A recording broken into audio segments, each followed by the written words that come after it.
All right, well, it's 6 o'clock, so I think we'll go ahead and get started. Welcome. And we're going to start off with a prayer from Councilman Kimna. Heavenly Father, we come before you this evening and ask that you give us all wisdom and guidance for this evening. Pray that you continue to lead us all as we make decisions for the future of this community. You're an almighty God, and we pray that you continue to lead our paths to focus on serving you and others more. During this holiday season, we ask for your blessing and hand be upon many that need your comfort, support, and love. We pray for the families that have lost loved ones, especially young lives lost recently through the tragedy. We pray that you raise us all up through tough times and struggles and show us the joy that you bring when we focus on you. Thank you for all the blessings you give each and every one of us, and that we can focus on you more and the reason why we celebrate this holiday season. We ask all these things in your name. You join us in the Pledge of Allegiance. Allegiance to the flag of the United States of America and to the republic for which it stands, one nation, under God, indivisible, with liberty and justice for all.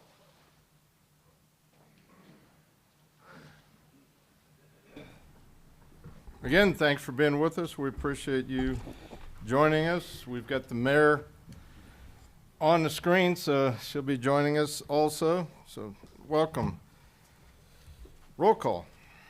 Deacon, Here. Fitzwater, Present. Hensley, Present. Kimna, Here. Lester, Here. Schreiber, Present. Spencer, Here. Spicer, Present. Ward, here, Wiseman. Present. All right, all present and accounted for. Item 3, adoption of the agenda. So moved. Second. All right, we got a motion and a second. Any other conversation? All in favor say aye. Aye. Any opposed? Miscellaneous agenda items. Item 4, we did not have any. That takes us to item 5, public hearing. And I agree, I think Ms. Donaldson is going to read the bill. 2022-85, an ordinance of the City of Jefferson, Missouri, finding that the areas described as the 611 Jefferson redevelopment area, 320 Miller redevelopment area, and the 1226 Adams redevelopment area are each of blighted areas defined in Chapter 353 of the Revised Statutes of Missouri, as amended, and that the redevelopment of such areas is necessary and in the public interest. Approving development plans for such areas, approving the exercise of the power of eminent domain, and providing further authority. Great. And Mr. Melvin, you're going to give the staff report? Sure. This bill would approve 3 development plans for 3 separate redevelopment areas, those being the 611 Jefferson redevelopment area, the 320 Miller redevelopment area, and the 1226 Adams redevelopment areas. These are each of these redevelopment areas are single properties currently under the ownership of Ms. Barbara Busher. This bill would approve a blight study and a redevelopment plan. The redevelopment plan is very simple. It just says that the city would look to acquire the properties using the power of eminent domain if necessary, and then look to redistribute the properties through a competitive RFP process to get the properties back into the hands of responsible property owners. This bill is a prerequisite to the use of eminent domain under Chapter 353 of the Missouri statutes, and I would be happy to answer any questions. Are there any questions at this time of Mr. Melvin? All right, we'll go ahead and open the public hearing. Is there anybody here to speak on behalf of that recommendation? Anybody here to speak in opposition to? All right.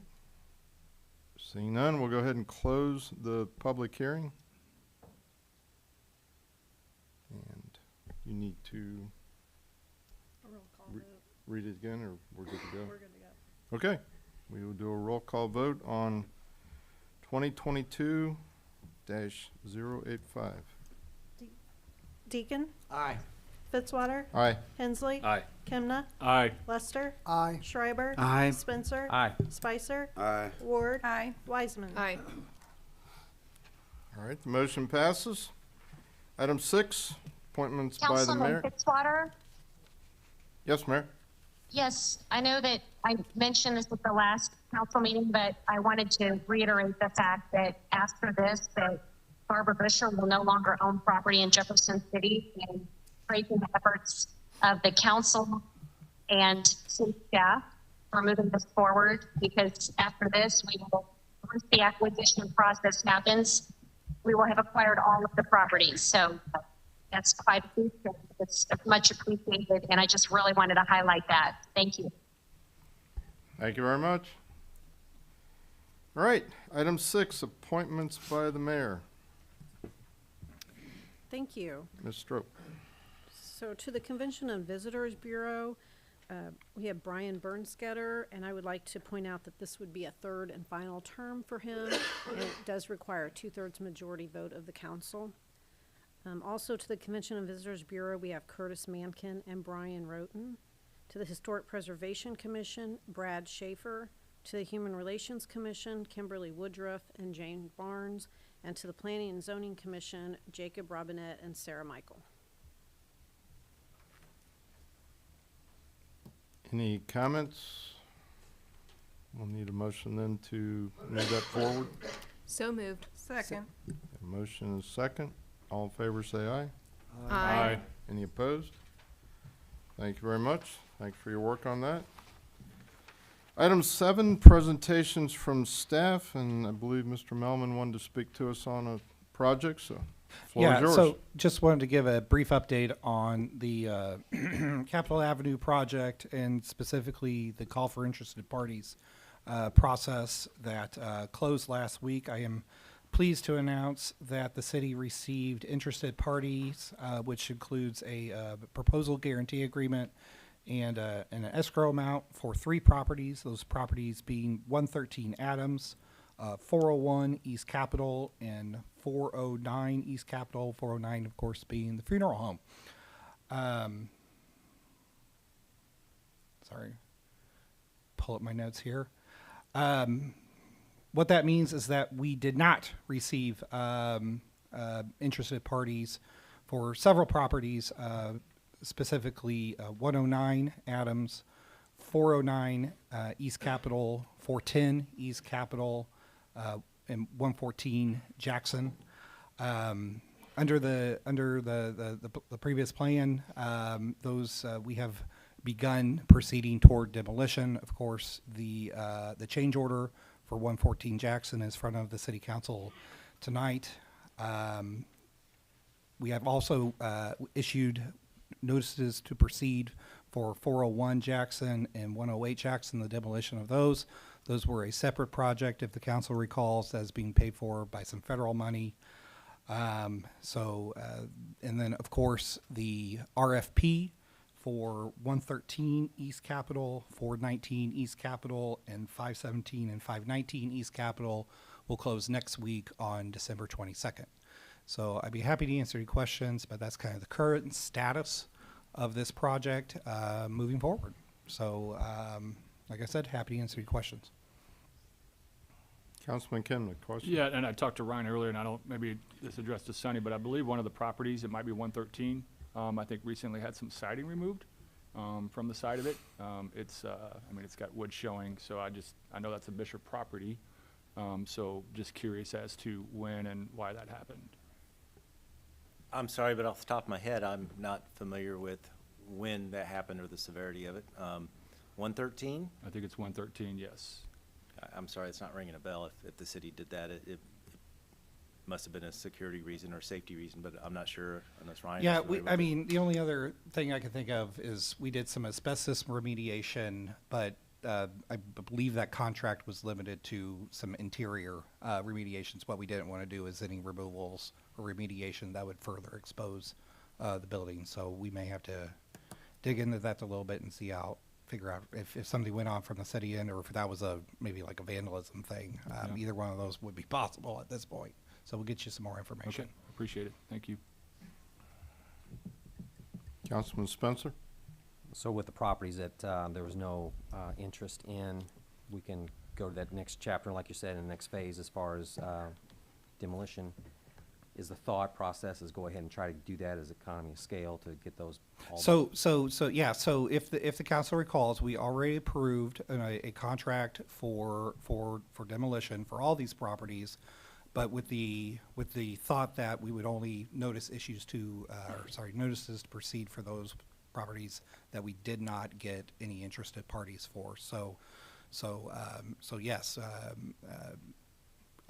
notice to proceed have been issued for those. We are moving on to the next step. Notice of proceeds have not been issued for the ones that we have received the interested parties. And so under those proposal guarantee agreements, the city has guaranteed that we will not move to demolish those unless something outside, something, in the future were to happen, like a tree, tornado, fire, something like that. So as of now, those buildings are safe, and then they'll be kind of reserved until we can get these acquired and put them out for a competitive process. Okay, and do you have kind of an idea of timetables or other staff that maybe when these will come down? I think we're probably looking at the first 2 weeks in January is when I think the contractor was saying he'd be able to get to them.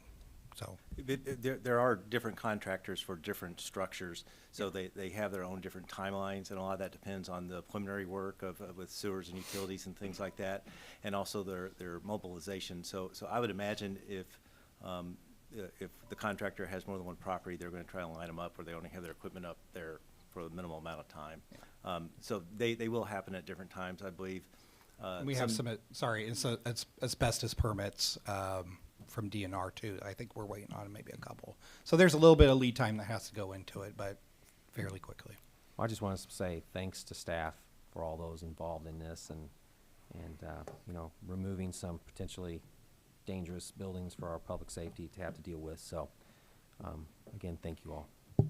If I could answer Mr. Kimna's initial question to me. Absolutely. It was, the siding was removed as part of a hazardous materials mitigation, so it was probably asbestos or some other material that was removed by a contractor.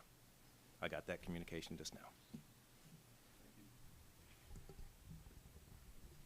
All right, Question, Ryan, I have one question. Councilwoman Ward. Could you go over those again, the ones we have interested parties for? It's 401, 409, and what was the No, first? sorry, 429. Okay, so the funeral home, Yes. So 113 Adams, 113. 401 East Capitol, and Okay. 429 East Capitol. Okay, all right, thank you. Thank you. Good to go. All right, any other questions? All right, that moves us to item 8, announcements by mayor, council, and staff.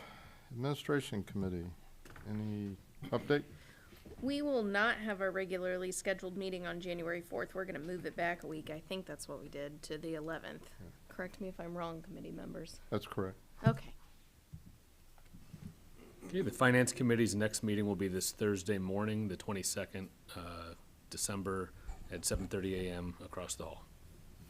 Thank you. Councilman Shriver. Yes, sir. The Public Safety Committee meeting will be December 29th. It's a Thursday, 7:30 a.m., Police Training Room. Thank you. And Public Works has met for December. We'll meet again on January 12th. We've got another council meeting prior to that, so we'll kind of give you a heads up on maybe a couple items that'll be on that agenda. And I would just announce Campo has a board meeting for tomorrow. I mean, we've been very active on a couple projects, so that board will be meeting Wednesday at noon, I assume in the room. So you may want to take a look at that agenda if there's some items on there that you want to respond to. Anything else? Any other announcements, items? All right, item 9, our Lincoln. Councilman Fitzwater? Oh, I'm sorry. I heard the noise and then. Sure. Go ahead, Mayor. Sure. A couple of announcements. I believe the Environmental Quality Commission meeting has been canceled for this month. I believe they just sent that notice out. Also, filing ends for city council and mayor on December 27th. Also, Nick Teetsort, our emergency management director, has been sending out some information about the extreme cold temperatures coming up later this week and through the weekend. So just be prepared for that. And lastly, we won't be together until after the first of the year for the formal council meeting. So simply want to wish everyone Merry Christmas and remind everyone to support our local establishments and businesses as much as possible. Thank you. Thank you. Any other comments? Mr. Mullin? So I know we moved on, but I just wanted to further address Mr. Kimna's question. So the asbestos that was removed from an exterior, it was damaged, which means it was in a state that was likely friable, and that's kind of its most dangerous, hazardous state. So while we were focusing on non-exterior, that was in a state that it needed to be removed because it was in a damaged form. That's the stuff you don't want to mess with. So yeah, that's the full answer. So yeah. Good, thanks, because I know there was some concern maybe was vandalism and people, but that building and the one at 401 was maybe a concern, so thanks for that update.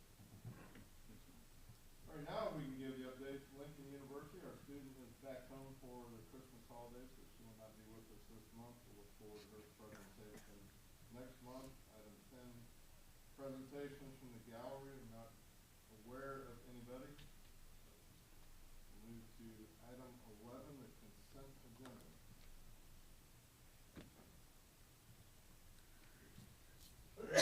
No items coming off. We have a motion to approve that. I'll make a motion to approve. Motion is second. All in favor, say aye. Aye. Any opposed? Thank you. Takes us to bills introduced, 2022-086.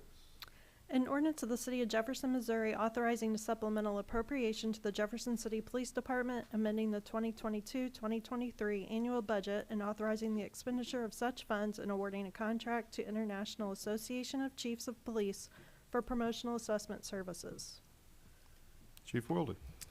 Thank you. As stated, this is a request to give a supplemental appropriation to the Jeff City Police budget in the amount of $29,750 from the Drug Forfeiture Justice Funds, and also to enter into a contract with the International Association of Chiefs of Police for a promotional assessment process for the positions of captain, lieutenant, and sergeant that are all ready to be promoted based upon my promotion to the chief position. So we'll have openings, and we'd like to fill those positions in the upcoming year. But happy to answer any questions. Great. Any questions, comments? I know Councilman Schreiber, you have a request. Yes, request to suspend the rules, please. It's been a request to suspend the rules. Anybody opposed to that? All right, hearing none. Any, Councilman Lester? Just a question. So is this a one-time contract for a period of time, or is it in the process? Are we taking any of this in-house, or? This would be a one-time contract to fulfill the needs, the immediate needs, but we would also be establishing a eligibility roster. So we wouldn't do this every time that there's a promotion needs to be done, but we would do one assessment, keep the list for a period of probably a year, and fill off of that list as needed. Thank you. Thank you, Councilman. Any other comments, questions? We'll ask Ms. Donaldson to read the bill again. An ordinance of the City of Jefferson, Missouri authorizing a supplemental appropriation to the Jefferson City Police Department, amending the 2022-2023 annual budget and authorizing the expenditure of such funds and awarding a contract to International Association of Chiefs of Police for promotional assessment services. Thank you. And this will require a roll call vote. Fitzwater. Aye. Hensley. Aye. Kimna. Aye. Lester. Aye. Schreiber. Aye. Spencer. Aye. Spicer. Aye. Ward. Aye. Wiseman. Aye. Deacon. Aye. And motion passes. Thank you. Item 2022-087. An ordinance of the City of Jefferson, Missouri authorizing a contract with Prost Builders Incorporated of Jefferson City, Missouri for the modernization of the elevator located at 401 Monroe Street in the amount of $254,000. And we're back to you, Chief Wilde. Thank you again. As stated, and as you're well aware through all of the budget process, we have a very old elevator in the police department headquarters that needs to be replaced. $200,000 has been appropriated through ARPA funding. We've identified an extra $54,000 in our sales tax H funding to offset the extra cost, and we'd like permission to enter into a contract with Post Builders to fix that elevator and get it back to current state. Great. Any comments or questions? I believe Councilman Schreiber has a request. Request to suspend the rules, please. I'll All right. second. We've had a request to suspend the rules. Anybody opposed to suspension? All right, we'll ask Ms. Donaldson to read the bill again. An ordinance of the City of Jefferson, Missouri authorizing a contract with Post Builders Incorporated of Jefferson City, Missouri for the modernization of the elevator located at 401 Monroe Street in the amount of $254,000. Okay, this will require roll call vote as well. Hensley. Aye. Kimna. Aye. Lester. Aye. Schreiber. Aye. Spencer. Aye. Spicer. Aye. Ward. Aye. Wiseman. Aye. Deacon. Aye. Fitzwater. Aye. Motion passes. Item C, Bill 2022-088. An ordinance of the City of Jefferson, Missouri authorizing the mayor and city clerk to execute an $80,336 agreement with Bartlett and West Incorporated for the Basin 10 Westview Sewer Main Upgrade Project. Mr. Moresh. Thank you.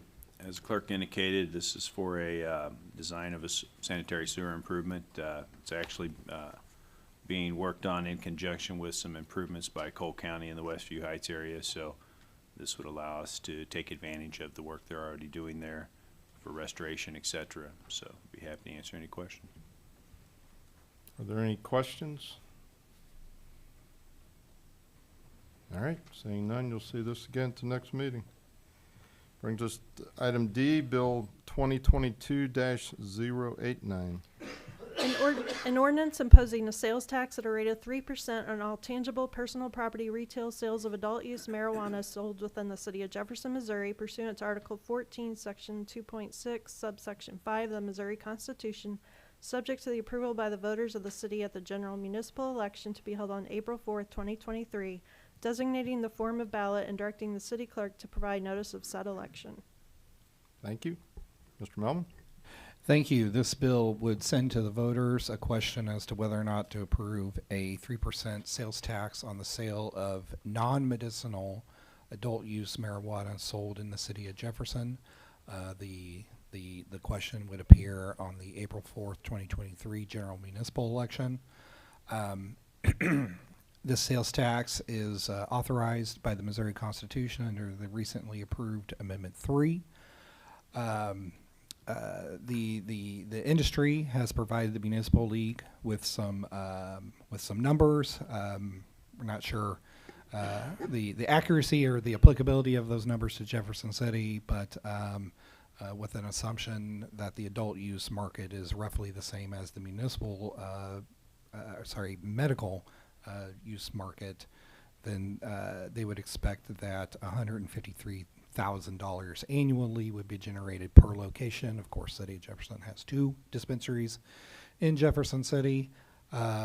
We think that that number is subject to some pretty wide variance amongst markets and locations. So, like I said, those are industry numbers. I don't think city staff nor the municipal league has put any independent research on those numbers, but those are the numbers that the industry has given. So I'd be happy to answer any questions. Questions? Councilman Spencer. Yeah, I just have some questions as far as a timeline on this. I mean, this was just passed across the state in November. So can you explain maybe why there might be such a urgency here to put this on the next municipal ballot, which would be April? Sure. So I think probably first and foremost is that I think there is a fairly good chance that this is going to have some effect on municipal operations, particularly in the realm of policing. I think in particular, driving under the influence is going to become a problem that is going to have to be addressed and addressed by our, well-capable police department. And so, I think the thought is that is, and there's also some changes to the area personnel, licensing, code enforcement. And because there were going to be some additional burdens based on city and city services, we think probably at least it would be worth asking the voters to approve a tax that could help offset some of those expenses. I think that's really kind of the thought of it's going into effect now. It went into effect last week. And so, let's see if we can find a way to help pay for some of these additional services that are going to be needed. I think also a recognition that if you can start imposing a tax at the beginning of a new product's life cycle, then that becomes the norm, and it could be harder to pass a tax once a buying market gets used to a price point. And so, if you have a long period of time and they say, okay, this is the price, we know what things are, and then you try to add a tax that could become more difficult. I think most cities that I've talked to are doing this kind of on the front end with the rollout of this new industry in each of their cities. So I think there's a few reasons that could go along with it, but it's ultimately a policy call that falls to you guys. So. Well, I guess that's kind of what I'm alluding to. It just, our Cole County voted no on this, like 56%. So overwhelmingly, we didn't want this Amendment 3 to pass. But it just doesn't allow us much time to, and I don't know if we've already had some discussions with, our local judicial system, whether it be with Scott Evans and our prosecutor and our county partners as far as the county commission, because I just hate for us to not necessarily move in the same tandem direction with the county and them not having their county sales tax on this too. I do not believe that counties are authorized to have sales taxes on this. On this at all? I believe they're limited to municipalities. Okay. So, but is there, are we restrained by time to where we have to put this on April ballot, or November, to where we can educate and inform the public? Because that really is a short window to. Yeah, the next available election that you're doing try to do a little some cost savings here.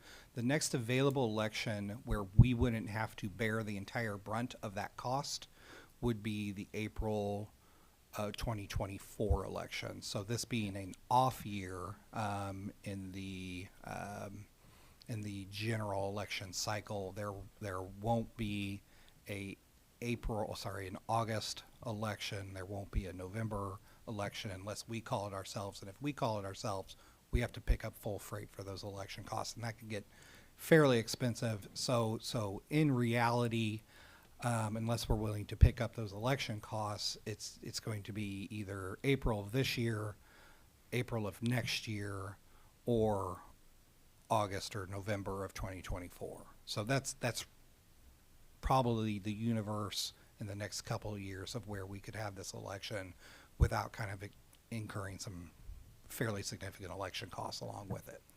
So that's the thought of getting it in at this point in time, at least for consideration. I know in the past, of other sales tax proposals, we've tried to have a citizens committee to try to drive this. Again, it's kind of putting us on the clock here to try to assemble something like that, to, like I say, to educate and inform the public. I think when they see tax, I hope they don't necessarily see, oh my goodness, it's 3% across the board tax. I know it's just on the marijuana sales, but there's always that potential confusion. So I just want to make sure that we can do our part of educating and informing the public of what and where these dollars will hopefully go to. I know that they're going to go in the pool and general fund, and during our budget processes, we can kind of somewhat direct that. And I hope that the goal is to put these dollars and focus it on to the divisions and departments that's obviously gonna see some increase, workload. Yes, you and our court systems. So, if it's an approximate generation of $150,000 a year, I know it's not much, but, you know, maybe that could address some of those deficiencies that we have, that we, you know, had tried to address in our last budget process, so. Yeah, no, I think those are all valid points.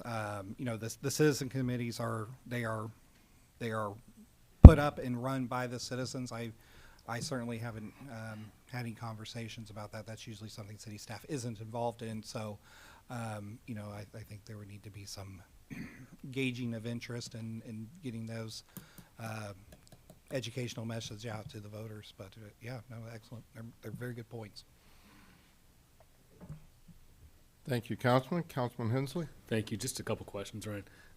Does the new constitutional provision set it at 3% or nothing, or is it up to 3%? I believe it's set at 3%, but I'd be happy to bring back that information. Okay. Let me Just double check be that. interested to know if we have the flexibility to set it at some point between 0 and 3%. Yeah, I'd be happy to try to figure that Great, out. thanks. And do we know what other municipalities in the region are doing on this yet? So, at a very recent public meeting of Columbia, they are going to pursue it. You know, it's still early, and so I don't think anything has been passed, but I believe city staff told the city council that they were going to bring the issue to the council for their consideration for the upcoming election. I reached out to some folks in the Lake area and still haven't heard back from them, but I can still kind of poke around in those locations and see what's going on.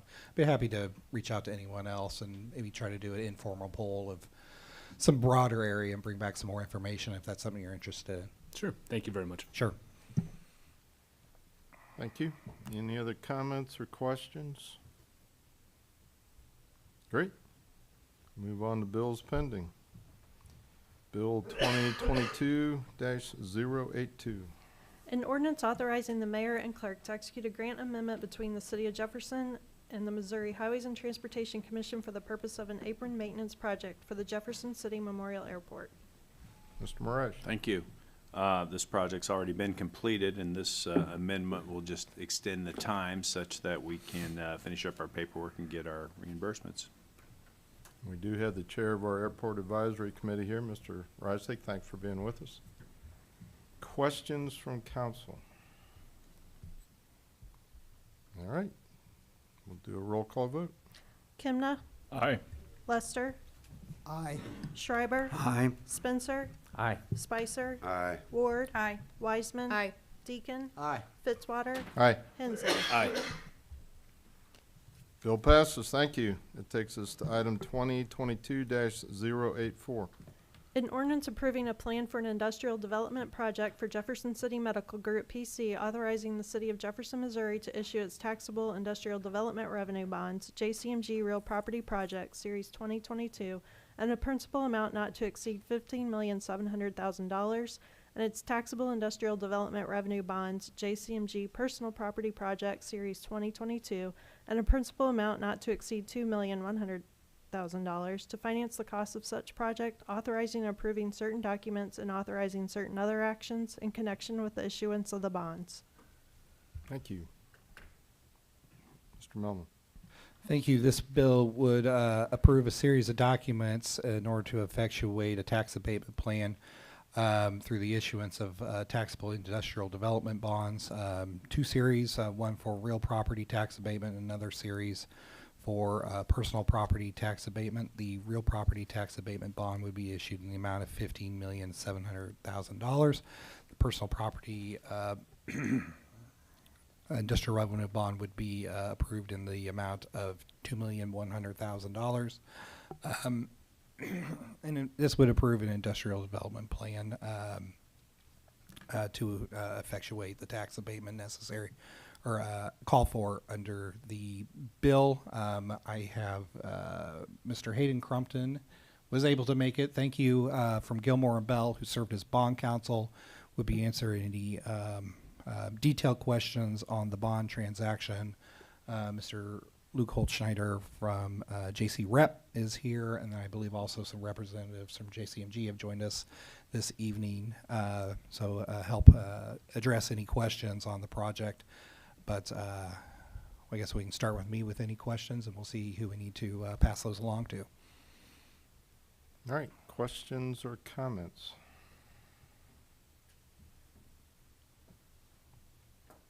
All right. I have, Councilman a Deacon. question. I guess Mr. Holzhauer or maybe someone from the medical group.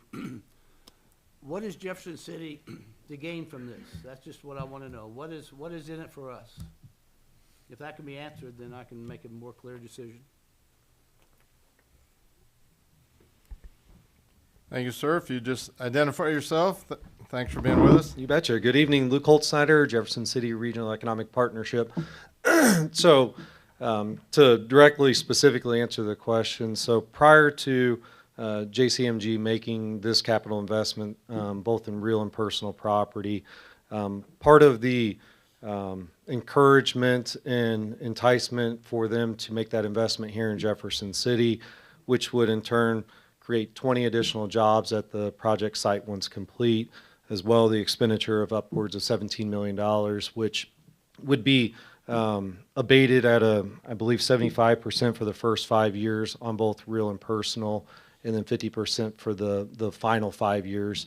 There would still be a payment in lieu of taxes, so the first 5 years, 25% of that new real and personal property would still be provided to the taxing districts, and then the final 5 years, 50%, and then fully after that time period. So directly at the site would be the development of a undeveloped site, the expenditure of roughly $17 million, so the indirect impact of the construction in that time period, as well the permanent creation of at least 20 professional jobs at that facility. Is it support staff, new physicians, or what type of? The company would be better to answer that than myself. And again, if you could just identify yourself, thanks for being with us.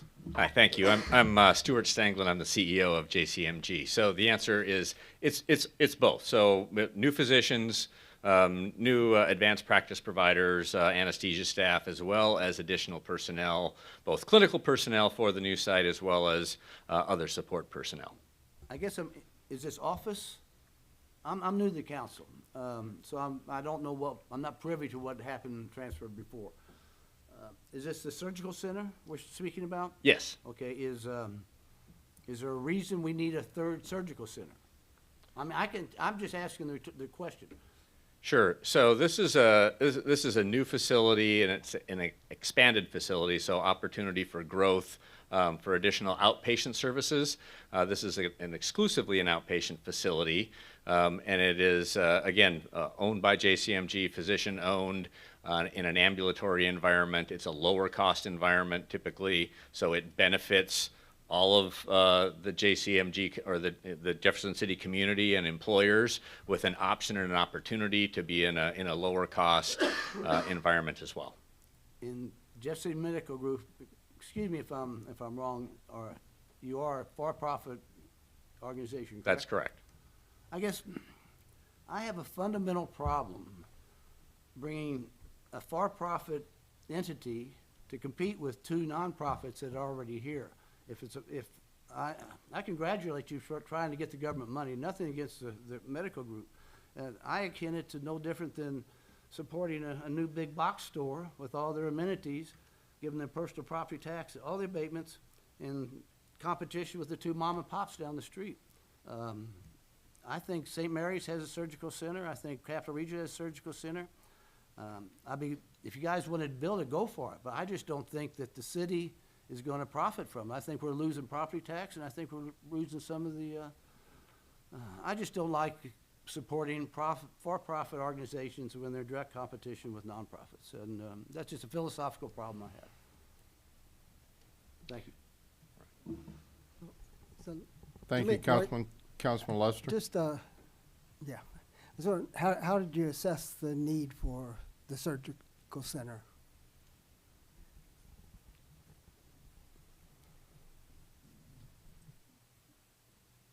So we had an existing surgical facility within the JCMG main campus, main building, and we were simply out of space. We needed to expand and to grow more services, and we were landlocked. We did not really have the capability to expand and grow, particularly for gastroenterology procedures.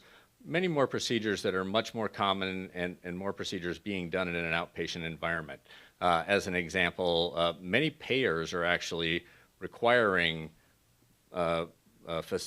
procedures that had been done in hospitals to be done in ambulatory surgery centers because they are lower cost environment. We're also adding additional procedures such as total joints, which had heretofore always typically been done on an inpatient basis. They're now able to be done on an outpatient basis. So again, you're expanding the capability to do those services in a lower cost environment. Thank you. Thanks. Thanks, Councilman. Any other comments or questions? All right, roll call vote. Lester, Aye. Schreiber, Aye. Spencer, Aye. Spicer, Aye. Ward, Aye. Wiseman, Aye. Deacon, No. Fitzwater, Aye. Hensley, Aye. Kimna. Aye. Bill passes. All right, thank you. Takes us to item 2022-085, which we have already done. Nothing on the informal calendar, no resolutions that we're aware of. Takes us to item 16, presentation from the gallery. And we do have a couple names on there. So I think Mr. Plummer, if you'd identify yourself again, and thanks for joining us on this cool evening, brisk evening. Thank you very much, Councilman. My name is Gary Plummer. I'm the President and CEO of the Jefferson City Area Chamber of Commerce. We're at 213 Adams in Jefferson City. We sent you all, I think late last week, a copy of a column that appeared in the Chamber today, which is a quarterly insert in the News Tribune. And the title of that column was Community's Moonshot Issue in 2023 is Housing. And it was meant to reinforce how interested the business community is in this particular issue. Of course, we were all disappointed by the outcome not too long ago at MHDC. But all of our members, both large and small employers, are very eager to work through a public-private partnership to try to address this issue going forward. We're really not focused at all on what's happened in the past. We're interested in where do we go from here. And I know one of the issues that you all may be considering at a future council meeting could be the CDBG disaster recovery funding and whether that can be repurposed in some way or used in a different way to invest in housing. And we would certainly support that exploration. We think that the recommendations that came out of a recent report on housing in Jefferson City that you all commissioned is a great place to start the conversation. There's a lot of great strategies there. It's going to require public and private participation to address those strategies, and we're very eager to be part of that conversation. We want to work very closely with this council. We want to work closely with the Capital City Housing Task Force, who's done a great job up to this point. Those are very important stakeholders, and there's other important stakeholders as well, like the school district and others that we're anxious to work with, try to find some solutions. I'd be glad to try to address any of your questions, but I'm just here to state our general support and our desire to work with you all. Great, and we've appreciated your leadership on this issue. Thank you. Comments or questions from council? Mr. Holzschneider, were you going to make comments, or we had kind of? I'm sorry. I did Sure. agree with your column. I mean, it was fair, unbiased, and it addressed, we do have to have a sit down and address all our housing needs. I mean, it's a multifaceted thing, not solved in one evening. So I'm glad you saw that. Thank you. Again, thanks for being with us, and thank you for your time. We'll be seeing each other a lot, and then all right. over the next year, I'm sure. We did have, and Mr. Plummer did indicate the CBDG-DR funds that we have in the community. I know there's some concern, where do we go from here? So I did talk to Ms. Sensi to see if she could give us just a brief. I mean, we're not to the point where any decisions have been made, but we did want to give you just a little bit of a where do we go from here perspective. So thanks for agreeing to do that. Sure. So we have the Community Development Block Grant Disaster Recovery Funds, $7.3 million. It's obligated to technically Cole County, but the city of Jefferson is the lead applicant for that. It is dedicated to us for disaster recovery. So just because the MHDC projects did not go through on this round does not mean that we lose the funding in any way. But we do have to look at how we're going to expend that $7.3 million, which is dedicated to affordable housing. It has to be what is the definition of affordable for housing recovery sustained from the 2019 tornado. So there has to be affordable. It has to have that disaster tie back in order to use those funds. We will be opening up a series of programs that could go towards single-family housing development, multifamily, infrastructure to support housing, acquisition, demolition. Really, we try to open up every lane that you could possibly think of where housing needs could be addressed. As far as for the multifamily development units, the most recent round was for a 9% low-income housing tax credit. That is a kind of once-a-year competitive, very competitive. But there's also an open 4% low-income housing tax credit. So right now, with the developers that just went through the process, we're waiting for those comments from MHDC to get back to them, because that's a very useful tool. And then we can work with them or facilitate a process to see if their projects can still pencil in at the 4% tax credit. The idea, and the reason why we would be interested in the low-income housing tax credit from a staff perspective is it stretches that $7.3 million further. So you're taking a little bit of CDBG-DR funds and low-income housing tax credit, and you're stacking your resources in order to make a project happen instead of one-offing the funding that we have. So anytime that we can leverage, that's kind of always the direction that we want to look at. Those programs for the multifamily and for the other programs, some of the programs we have to wait for the state of Missouri to come out with their policies and procedures. We're kind of hindered until they produce the documents, the rule book that we have to follow. But the easy one, or I guess the one that is ready, would be still the multifamily leveraged with the low-income housing tax credits that we could turn around and open anytime. And then the rest of the programs will be following within the coming months.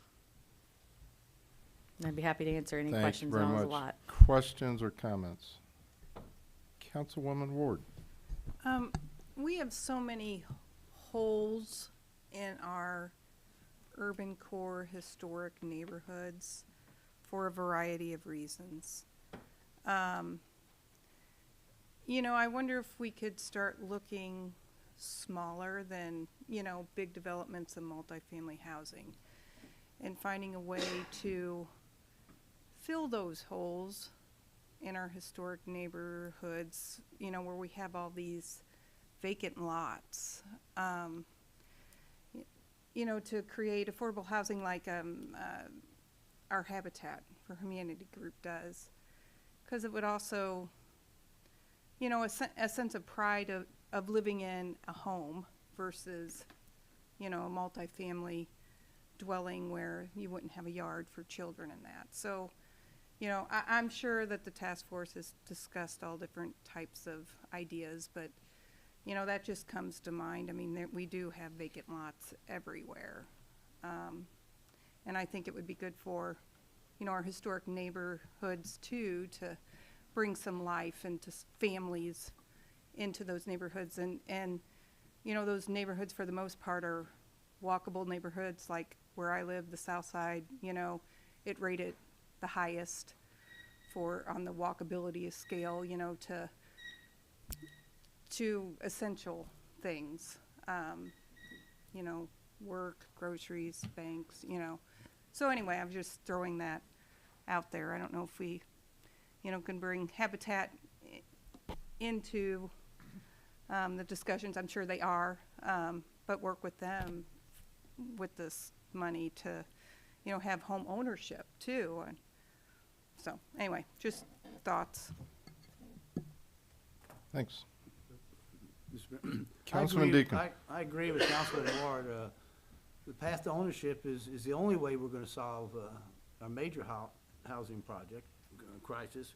And you're right, we have infill in all of our wards, and we can slip houses.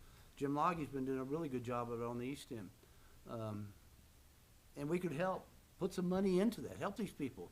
Maybe pump it into Habitat. A lot of people don't like Habitat, but an organization, if they know how to do it and get it done efficiently, if they can match the decor of the neighborhood, not just put a bunch of siding out there, they've done a nice job in some of the, with the brick.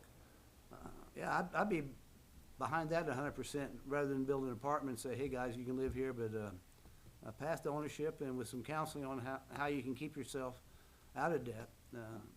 Because there's organizations that would like to help with that. I think with that last project, 2 of those were trying to work with the people, with the counseling, with their finances. But that's, now we have to have single family, maybe even duplexes or fourplexes. But if it's owner occupied, I think that's about the only way to go to really fix our housing crisis. Well, I'd like to add, I mean, we have a great immediate need. I mean, I was just throwing that out as, you know, something we can also do while we're looking for bigger housing also. Because, again, we need immediate need. And yes, infill, that would be great. And for both renters, homeowners, and the neighborhood, but also we need to look at ways to bring in some more housing than just infill here and there. Councilman Lester? The housing study that we commissioned points out we need all types of housing. And so whatever will work to build housing, we need it. My understanding is we have employers that really are not, they're losing business and not doing production as much as they could here and outsourcing that to other places because they don't have people here. We need housing, so. Councilman Spencer? And I appreciate you bringing up the housing study, because I think that is somewhat encouraging in the sense that it's all the markets that need to be addressed. And so that really opens the door to developers and contractors that do that work the best. And so I'm encouraged, and I appreciate Mr. Plummer being here tonight and really emphasizing the need that it's going to be an all-hands-on-deck approach. And we have to have a sustainable and reproducible model. And the only way that's going to be done is through the private sector, through our contractors and developers, again, doing what they do best, and that's building homes, developing neighborhoods. So I'm encouraged, and I appreciate you coming here tonight to emphasize that you pretty much having an open door dialogue, and so thank you. Well, I echo those comments. Thanks for being here. I mean, I know there were some thoughts that we hit a brick wall on 10 days ago, but I think others feel like it was a road bump. Maybe it was a big speed bump, but this community will rally. I think there's a lot of support. We've had some great conversations over the last 10 days, led by some of the individuals in this room. So we appreciate you coming in and talking about this issue. We have a need in this community. We'll figure it out as a community, and I think as Councilman Lester indicated that, and Councilman Spencer, that housing study is a great report, and it gives us kind of a roadmap on a number of different levels, and Ms. Senzi has done an amazing job of finding dollars for us to plug in. So pulling together, we'll figure this out. So thanks for coming in and sharing with us. Any other comments before we kind of close? Councilman Fitzwater. Mayor, please join us. Hi there. I appreciate, also wanted to share my appreciation for the chamber and representing the business community, and offer to continue to work with us along with JC Rep with our economic development team. I just wanted to mention though that there were a couple of comments that Councilman Deacon made, and when you said tonight, if I understood this correctly, home ownership is the only way, that's a little bit out of touch with reality, because home ownership is not the only way for everyone, and we need to recognize and realize that there are people in the community that rely on rental, and that's okay, and it's good to do that. Like I've said before, I'm a renter. I've been renting for 9 years. I haven't owned a home in over 9 years. And I happen to leave the city also. But there's some people that while they can't, and I just have an issue with Councilman Deacon's comment about keeping out of debt, that they can learn to keep out of debt, because I'm out of debt, but I'm a renter. So there's just a little mixed messages we're sending, and sometimes those comments get put in the paper, and I think that it's important that we also say the other side of it, because some of those opposition comments are what caused us to lose millions of dollars that went to other communities, even when we had projects that went high. And I know that a couple other things too, and we mentioned the Councilwoman Ward's great idea of building some other smaller developments. But sometimes those aren't owned by people that want to build, and it has to also be cost effective. So there's that balance. And I know, like Councilman Spencer said, we'd like the private sector to get engaged and build this. And we would have several from the private sector on the table and ready to build. But in order to make it cost effective, we do need to go over and go after some of those incentives and find a way to become unified in support of that. Our major employers have come forward also and asked. And we know that the tornado wiped out a lot of rental. Rental is still important. Home ownership is as well, but so is rental. So I'm really excited and enthused that the chamber and others are coming together, and we would like to work with us on moving forward with what we have on the table with our CDBG funds. So thank you. Thank you. Any other comments? Great. Thanks again for joining with us and being with us. Takes us to item 17, council and staff discussion on presentation topics. I don't think we have any. No new business. Councilman Spencer. I did have a quick question for new business. 907 Monroe Street has been boarded up for a significant amount of time. Is there any, over 20 years. what's the backstory on that property? Does anybody know anything? Yeah. The corner of Monroe and Hickory. I don't need anything tonight. If there's just, come back with some information. Certainly, I'll be glad to send out an email in the next couple of days of what we can find. If there's something going on with it, we have some sort of record of it, I'm sure, just off the top of my head. If I'm thinking right, that's one that has had issues with people overprotect. If that's the one I'm thinking of, there's been issues with some people actually taking actions in their own hands to secure parts of that structure. And that has been a problem. The property has been a problem. I remember talking to a property owner in the 800 block about that, so that may be the property. So I think it is. Yes, you Yes. and I have communicated a lot Yeah. on this one. That's the one with the barbed wire all Yes. over the front porch that I asked to be removed because it is dangerous Mhm. to, yes. Thank you. Sorry about that. Kind of ran through new business. Any other items of new business? All right. That will take us to approval of the December 5th, 2022 closed session minutes. So moved. All right, we got a motion and a second. Roll call vote. Schreiber, Aye. Spencer, Aye. Spicer, Aye. Ward, Aye. Wiseman, Aye. Deacon, Aye. Fitzwater. Aye. Hensley. Aye. Kimna. Aye. Lester. Aye.